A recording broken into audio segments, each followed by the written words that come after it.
March 10, andito ako sa Bilya ng Pakwan. Nung pumunta ako ng isang araw, lasing ka.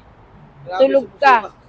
Oo, Pwede rin ba ako nilasing ako? oo, kaya balik na lang ako, sabi ko.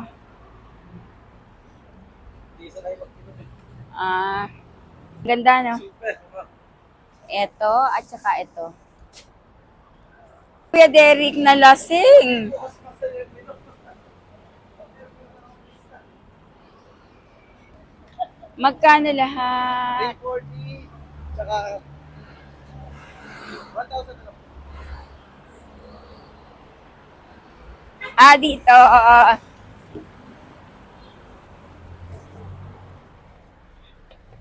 Okay na. Isang 380 ang pinakamalaking pakwan. Thank you. Dami, laki ng less. 380 ang isang pakwan. Ay, dalawa. March 10.